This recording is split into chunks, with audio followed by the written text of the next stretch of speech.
Good morning, everybody. Our today's topic is third stage complication, in which the major part is postpartum hemorrhage. What is postpartum hemorrhage? The postpartum hemorrhage is divided into primary and secondary. Primary is the one when there is blood loss more than 500 ml within first 24 hours of delivery. If it occurs after 24 hours of delivery, it is called as secondary postpartum hemorrhage. So normal delivery, there will be blood loss of around 500 ml. If it exceeds, it is called as postpartum hemorrhage. Its incidence varies with the use of oxytocin drugs from 1% to 8% of all deliveries, and postpartum hemorrhage is a leading cause of maternal mortality worldwide with a prevalence rate of approximately 6%. Africa has the highest prevalence rate of about 10% according to WHO. What is normal blood loss? Just now I told you is a 500 ml in normal delivery, and if it is a cesarean section, up to 1000 is taken as to be normal. If it exceeds beyond that, it is a postpartum hemorrhage. Now coming to the etiology of postpartum hemorrhage, the etiology is divided into, you have to remember the 4 T's.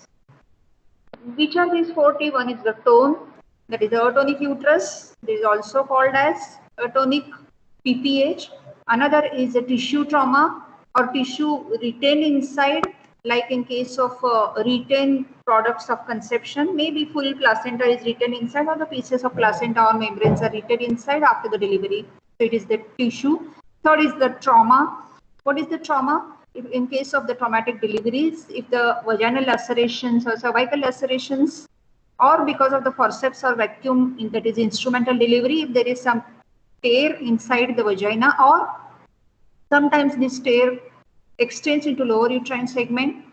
Rarely total uterus ruptures, that also comes under trauma. And fourth cause is a thrombin, that is the bleeding disorders. If the patient is suffering from it, definitely the patient is going to have more blood loss after the delivery. These causes of 4 T's, they can be primary or secondary. Primary is uterine atony, coagulation disorders, while it's secondary, here the retained products of conception come under it. Now, which are the patients who are more prone for delivering the developing the PPH? They are uterine atony occurs in those patients where there is a overdistension of the uterus, like in case of the polyhydramnios or multiple pregnancy, twin gestation or triplet gestation. The uterine muscles, if they are exhausted because of the prolonged labor, they also can cause PPH. Some uterine anomalies or abnormalities, don't say anomaly, but abnormalities like a presence of some pathology, like in case of the fibroid uterus, the uterus will not retract the way it should be, and there will be excessive blood loss. In case of placenta previa, also more blood loss is expected. And because of some of the general anesthetic drugs, uterus does not retract after delivery of the baby. They can cause uterine atony and atonic PPH. Now coming to the retained tissue, it can be the incomplete delivery of the placenta, that is the bit of placenta is remaining inside. Some abnormal placenta, like in case of the placenta accreta, where the placenta is tightly adherent to the wall of the uterus and it cannot be separated, or it is attached to the uterus previous scar of the uterus and it does not get separated and can cause postpartum hemorrhage. Now coming to the trauma, just now I told you is the operative delivery, like a forceps delivery, venous delivery. It can cause the excessive lacerations in the vagina, which leads to the PPH. Another is the precipitation of labor. Sudden patient delivers suddenly within a short period of time, and that can cause the cervical tears or even the lacerations of the cervix or the vaginal tears, and that can cause the excessive blood loss. Malpositioning of the fetus, sometimes the bigger diameter of the fetal skull coming out, and that causes the extension of episiotomy or the vaginal lacerations. In previous uterine surgery, if the patient has undergone, sometimes those scars give away and that can cause the excessive blood loss. Now coming to the bleeding abnormalities, that is the 4 T, where the patient is suffering from the hemophilia A or B or ITP or patient is ITP is idiopathic thrombocytopenic purpura, then if the patient is suffering from the liver disease which is altering the coagulation profile, if the patient is already taking some anticoagulant which leads to the postpartum hemorrhage, HELP syndrome where there is a defective coagulation system and that can cause the excessive blood loss, and when the patient has gone into DIC, there will be more blood loss and leading to PPH. Now, what are the consequences of PPH? Bleeding may be very rapid, causing the circulatory collapse, leading to the shock and sometimes death also. About 8% of the direct maternal mortality can be because of the PPH. Half of these patients or these deaths are avoidable by proper treatment. Then after PPH, patient will suffer from anemia naturally. Damage to the pituitary blood supply can lead to the pituitary necrosis and patient can develop Sheehan syndrome that you know very well from your physiology knowledge. And fear of further pregnancy and hemorrhage is terrifying to the mother. This is psychological abnormalities patient can have following the postpartum hemorrhage. And sometimes, rarely, the renal shutdown can occur, leading to the anuria because of the excessive blood loss. Now, how will you prevent? The proper antenatal good care with the good treatment of anemia and keeping the hemoglobin at adequate level will definitely help in preventing the mortality and morbidity in the patient. Giving the oxytocin after delivery. This PPH can be prevented by giving the 600 micrograms of misoprostol either orally or sublingually after the delivery of the baby. If the oxytocin is not available or IV line is not available, you can give, especially in the periphery, if the patient is delivering and oxytocin is not available, you can give the misoprostol tablets. That will definitely help to reduce the blood loss and PPH will be prevented. Then while delivering the placenta, you should use the control cord traction method. Coming to the diagnosis of PPH, first you have to estimate the blood loss accurately. The evaluation of all bleeding, including the slow bleeders, also has to be considered while considering the blood loss. If the mother develops hypotension, tachycardia, abdominal pain, then you have to rule out the intra-abdominal blood loss. In hypertensive causes, the blood pressure may be within normal range in spite of the blood loss. That point also has to be kept in mind. Abdominal or pelvic bleeding may sometimes be hidden, so that has to be considered. And measurement of the blood loss can be done by weighing the clot. The blood split on the bed, linen, dressings is also ignored sometimes. Only blood actually collected in the bowel is measured, and the estimated blood loss is therefore invariably lower than that of the actual blood loss. So this has to be taken under consideration while you are measuring the blood loss. If you palpate the uterus, the atonic uterus will be soft and patient will be having tachycardia, pallor, ultimately shock. The retained products of conception, that is the retained tissue.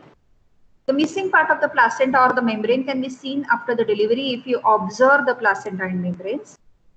Here the uterus will be contracted and the fundus will be above the umbilicus because of the presence of some of the part of the placenta and clots inside. Genital tract trauma, the uterus will be contracted. There will not be any missing part of placenta. Still the bleeding will be there from the genital tract. Sometimes the hematomas are formed inside the vaginal wall. Then coming to the uterine rupture, abdominal pain, tenderness in abdomen, shock. Sometimes bleeding is concealed, so that helps you in giving the diagnosis of the uterine rupture. Rarely, another thing can happen during the third stage is the uterine inversion, where the bluish gray mass is protruding from the vagina, which is the inverted uterus. Now, how will you manage the postpartum hemorrhage? Once the PPH has been identified, management involves 4 components, all of which must be undertaken simultaneously. First and most important is communication. Second is resuscitation. Third is monitoring and investigations. And last is arresting the bleeding. Identify the possible postpartum hemorrhage properly by measuring the blood loss or by roughly assessing the blood loss. Once you feel that there is PPH, first thing you do is call for help, because all things have to be done simultaneously. A single person cannot do all things at a time. So give a call for help. Use oxygen 4 liters per minute because the patient is losing blood. So to maintain the oxygenation of the brain and vital organs, the O2 is important. First and foremost thing is start 2 wide bore IV lines. If for normal delivery, you may be using 23 number or 22 number cannula, but once you feel that there is excessive blood loss, change the cannula or put another additional cannula, which is a wide bore, so that fast IV fluids or blood transfusion can be given through that cannula. Afterwards, sometimes when the patient is in shock or hypotension, getting of the veins may be difficult for you. Another is have the blood taken for cross-matching. Inquire at the blood bank whether that blood group is available. Send the sample and tell them to keep blood ready, because anytime when you feel that now the patient requires the blood transfusion, you should be able to transfer it within a short time. Pitocin drip has to be started by putting 20 units of oxytocin in 1 pint of either normal saline or RL. Then uterus should be massaged properly. Then insert Foley's catheter to drain the urine, because the relaxed bladder, sometimes the overfilled bladder, can cause the relaxation of the uterus and atonic PPH. And all treatment that has to be taken accordingly, whatever is the diagnosis you have done. Now, how will you resuscitate the patient of postpartum hemorrhage? There are some RCOG guidelines which are to be used for the resuscitation of the patient of PPH. The basic measures for minor PPH, that is the blood loss, is between 500, but it is definitely less than 1000 ml. No clinical shock is there. Then put the IV line with a 14 or 16 number gauge cannula and commence the crystalloid solution. Full protocol for the major PPH, that is whenever there is a more than 1000 ml of the blood loss, continuous bleeding is there, clinical shock is there, then assessment of the blood, assessment of the airway has to be done, and accordingly you have to treat the patient. Oxygen should be given with the help of the mask, that is 10 to 15 liters per minute. Intravenous access, just now I told you, has to be there whenever there is a major blood loss. Put the patient in a flat position. Keep the woman warm using the appropriate available measures. Transfuse the blood whenever the loss is more than 1000 ml. Unit of the blood has to be available. Infuse it to 3.5 liters of warm crystalloid Hartmann solution, that is ringer lactate, or colloid solution sometimes can be given. The best equipment available should be used to achieve the rapid warm infusion of the fluids. The special blood filters should not be used as they slow down the blood transfusion. So adequate IV fluids and whenever needed, blood transfusion is the major, that plays the major key role. Which fluids, something about the fluids, is the Hartmann solution, that is the ringer lactate is of choice. Cross-match blood as soon as it is available. Give ORH negative blood, that is which is a universal donor that you all know, only as a last resort if the blood bank is not having the proper blood available. Then give 1 unit of FFP, that is the fresh frozen plasma, for every 6 units of blood. That is very important. Be aware of hypothermia, hypocalcemia, which is caused whenever there is a massive blood loss. Now, how will you give oxytocin? 20 units of oxytocin is added in 1 point, and you should start it fast, and that will help in contracting the uterus. To treat the uterine atony, Massage the uterus to stimulate the contractions. Oxytocin, 10 unit in 500 ml or 20 unit in 1000 ml of the fluid drip should be started fast. Give intramuscular or intrauterine oxytocin sometimes, which may help. Don't push IV oxytocin anytime. Bimanually try to compress the uterus by keeping one of your hand in the vaginal cavity and another hand per abdominally, grasping the fundus and thus massaging. That is a bimanual compression that will help to reduce the blood loss. In most of the cases, the bleeding will stop. But if it is not, then second drug which plays a role is ergot derivative, that is methargine 0.2 milligram, that has to be given intramuscularly if the blood loss is not stopped by IV oxytocin drip. But this methargine causes hypertension that you have to keep in mind. Injection of prostaglandin PGF2 alpha, that is a carboprost injection, which will be freely available in the labor room, that has to be given intramuscularly or directly into the myometrium of the uterus. That will definitely help to contract the uterus. So that is the important role of prostaglandin. So first line of treatment is oxytocin, second is methargine, that is ergot alkaloids, third is the prostaglandin injection, that is the carboprost injection. One more prostaglandin can be used is a misoprostol tablet, 600 micrograms, can be given either sublingually or per rectally also. You can push those tablets, which will help to contract the uterus. So this is how the bimanual compression of the uterus can be done, which will help to reduce the blood loss.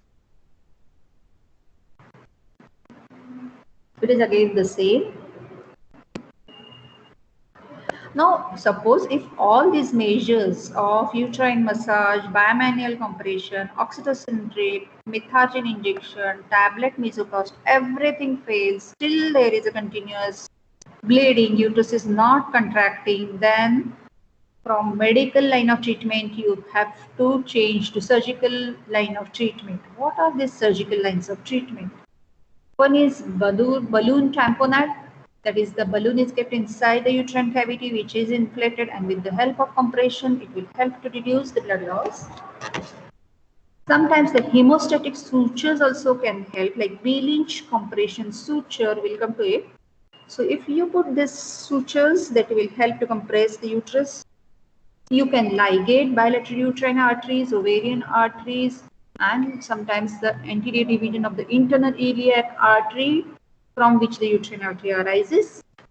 And some, very rarely, the arterial embolization can be done, which will help to reduce the blood loss. So this is something about the V-Lynch suture, how it is taken. From this diagram, it is very clear. It will help to compress the uterus and will help to reduce the blood loss. This is a V-Lynch suture which can be put around the uterus. Especially it is commonly done whenever there is a PPH during cesarean section and uterus is not contracting in spite of all medicines.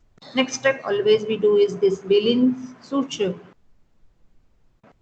And what I told you is systematic devascularization of the uterus is done by ligating uterine artery, then by ovarian artery, and lastly internal iliac artery bilaterally or even unilateral also helps to reduce the pressure gradient in the uterine artery and will help to reduce the blood loss.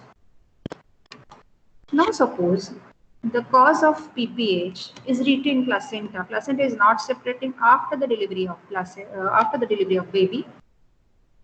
Then what should be done? Why usually the placenta is get retained? Does cause postpartum hemorrhage? Yes, because the pieces of the tissue or clot, when they are present inside the uterine cavity, the effective myometrial contraction and retraction, which is normally needed to compress the blood vessels at the site of placental bed, that is from where the placenta has detached, is hampered. So routinely after delivery of placenta, inspect the placenta for any missing cotyledons, then examine the uterine fundus by PV examination, it some clots, if they are present, that has to be removed. If you see per abdominally, the uterine fundus should be at the level of the umbilicus or below the umbilicus, never above the umbilicus when the uterus is empty after delivery. Immediate PPH is seldom caused by retained small fragments of placenta also.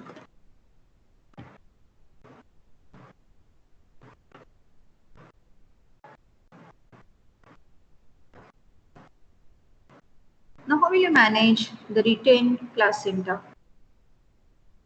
First is try to perform the controlled contraction. Be very careful. Don't try to give excessive pull, which will snap off the cord from the placenta. Catheterize the patient and empty the bladder.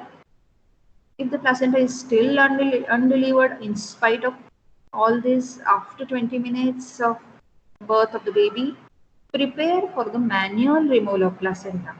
It must be done under anesthesia because it is a painful procedure. You are putting your hand inside the uterine cavity and removing the placenta, so it has to be under general anesthesia. So after delivery, you can wait for 20 minutes with the help of oxytocin drip and control contraction. If the placenta is not delivered, post the patient for MRP, that is manual removal of placenta under general anesthesia.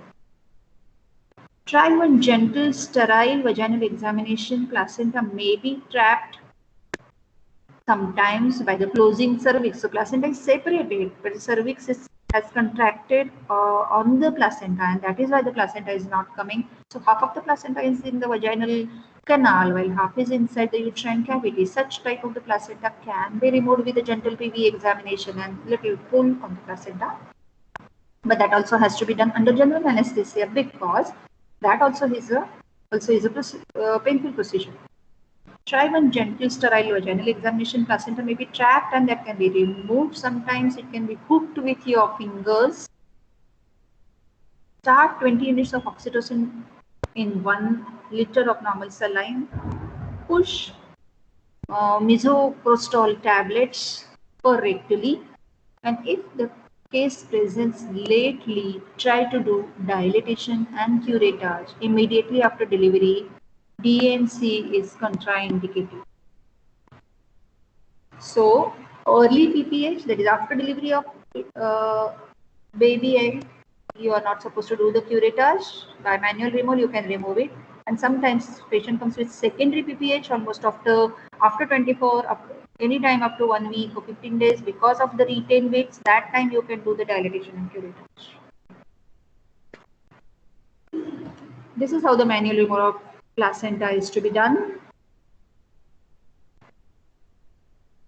Under general anesthesia, where the cervix is totally open because the placenta is still inside, you put in your hand inside and try to separate it manually, grab the placenta and remove your hand along with the complete placenta, and then give some oxytocin like oxytocin 20 unit drip or methargine, and the uterus will retract once it is empty.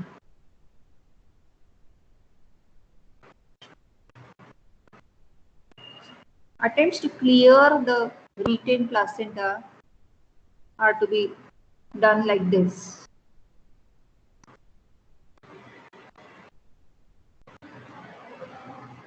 Very rarely, the placenta is abnormally adherent to the uterine wall.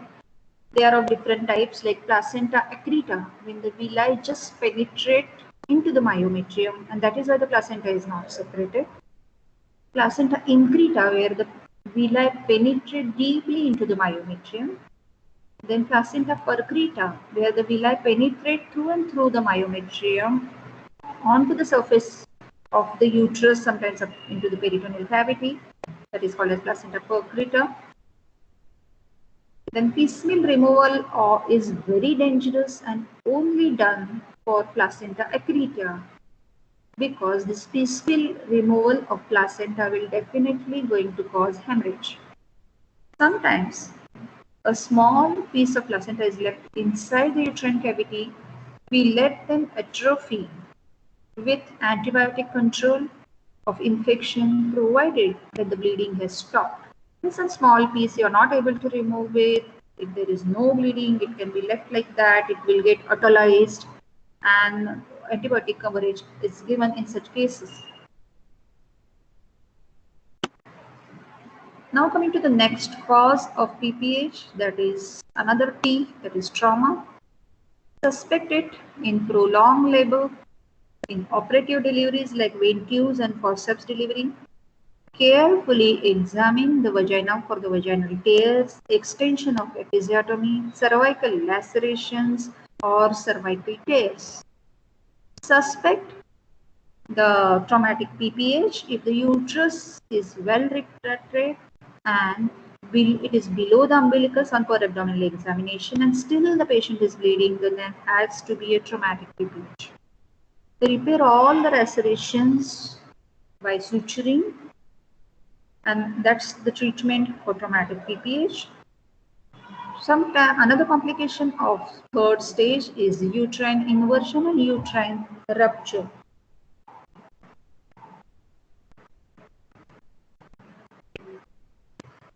The lacerations in the anterior wall of vagina is relatively common, but usually the lacerations are superficial, and if there is no active bleeding from those lacerations, no suturing or repair is required.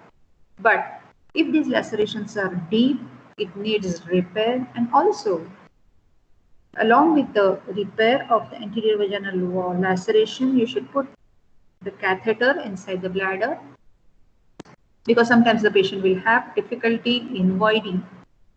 Vulval and vulvovaginal and paravaginal hematomas are sometimes formed because of the concealed hemorrhage there.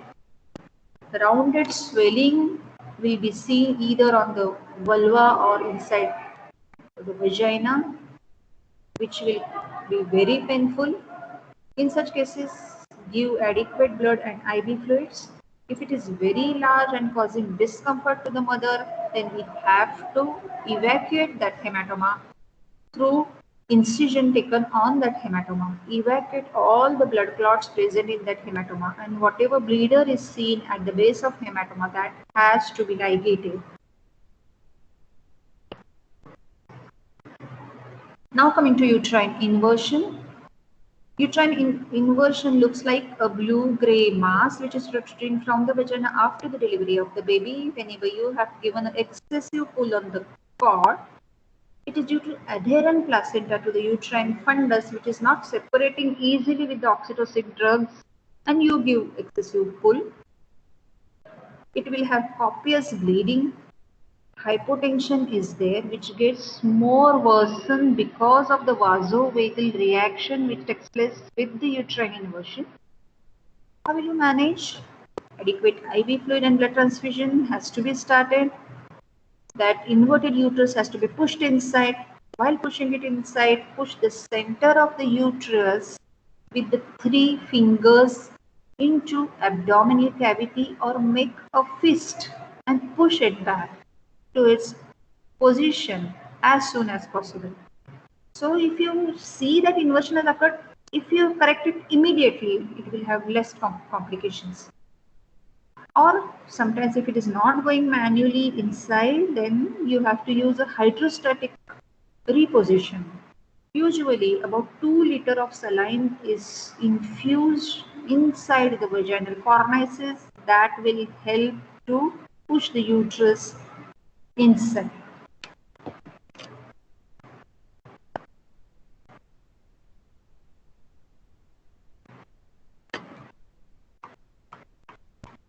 See, this is the inversion of uterus in diagram number 1. On the right side, diagram number 2 is showing how it is pushed inside. The part which has come out last should go inside first.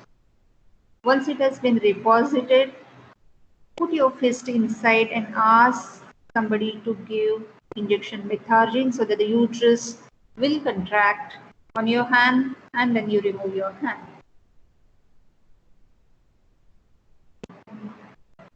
If it is immediately done, it can be done in the labor room also. If at some time has passed and the cervical ring has been found, then you require general anesthesia to put the uterus back inside. Now coming to the next cause of PPH is the uterine rupture. That is also another third stage complication which can take place. The risk factors for these are the previous cesarean section or previous scars, maybe because of the myomectomy or some other uterine surgery. Here, the patient complains of continuous abdominal pain, vaginal blood loss. Usually the contractions stop during labor when the rupture occurs. The fetal heart rate pattern becomes abnormal if the scar has given away. How will you manage? Give adequate fluids, and laparotomy is done and surgical correction of that uterine rupture has to be done. Now coming to the next is the clotting defect. To find out whether the patient is suffering from some clotting problem, check her CBC with platelet count. Coagulation studies has to be done like ProTime, then PTT, bleeding time, so BT, PT, PTT, fibrinogen, and management is by adequate preoperative preparation for those cases with coagulation disorders. Second is treat the disorder appropriately with fresh frozen plasma, that is FFP, and recombinant activated factor 7 for the bleeding related to the hemophilia A or hemophilia B.